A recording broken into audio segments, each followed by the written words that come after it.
Two Lonely Souls Scene 1. Amy Maynard was driving her car on the narrow mountain road surrounded by snow-covered trees. She was about to start her most strange vacation in her life. Amy worked as a nurse in the children's department of the Caring Heart Center. It was an asylum for mental disabled people. Amy loved her job and she hoped the children could be cured eventually, even if she knew it was impossible. Most of the children were disabled in a serious way and they weren't able to speak or take care of themselves. She had to feed them and change their diapers. Nobody believed they would be cured and nobody tried even to examine their condition. All clients were considered hopeless. As soon as a new client was committed to the center, it was their final destination. 6 months ago, Amy got divorced and she felt lonely. Even if her relationship hadn't been ideal and she felt a big relief after the divorce, the solitude was much worse. Every day she came back to the empty apartment. She didn't have any own children. Several times she got an idea to adopt a child from the center, but it was a crazy idea. She needed her job and couldn't give it up to take care of a mental disabled child. Amy's parents knew about her worries and they decided to surprise her. She got an unusual Christmas gift, a voucher for 2 weeks' stay at Flores's Pension. Flores's Pension was a small pension in the mountains and it was an ideal place to relax after work with disabled children. There were only 3 guest rooms there and the most visitors were older couples who wanted to rest in the peaceful nature surrounding the pension.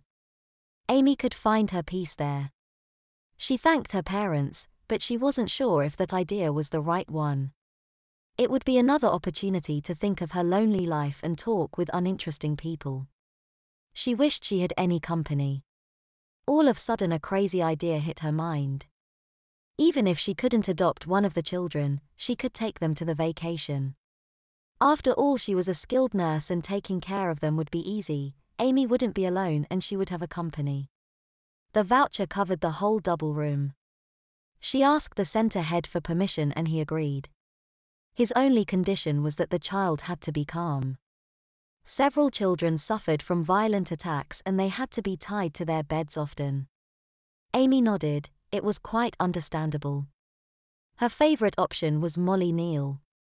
She was 10 years old and lived in the center since her babyhood. According to the documents, she was retarded heavily. Her disability should be congenital. She was still in diapers, didn't speak, and she spent the entire day in her room or in the common room along with 2 more girls in the same condition. They seemed to play together in some strange way and refused to contact anybody else. However, Amy could see a glimpse of clear thinking in Molly's eyes many times and she suspected something was wrong with the poor girl. When Amy told her decision to her parents, they were shocked first. "Amy, you need a rest and not another lot of work with a disabled child," her mother objected. However, Amy was sure it was a good idea. "Mom, if I'm alone there, it would be even worse. Taking care of a single child would be even a pleasure for me." Amy's mom laughed. "Amy, it's your decision after all. If you prefer a disabled child to a friend, do it." "Mom, a child can provide me with more than a dozen of the so-called friends.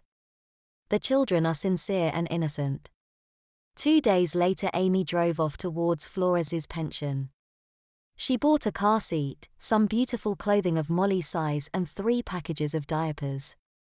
Molly was surprised when Amy took her from the center and led her to her car, but she didn't show any sign of protest and watched Amy curiously. She let Amy sit her into the car seat and leaned back comfortably. Amy started the engine and drove off. They left the town, got to the highway and finally turned towards the pension. Now Amy had to experience a big surprise.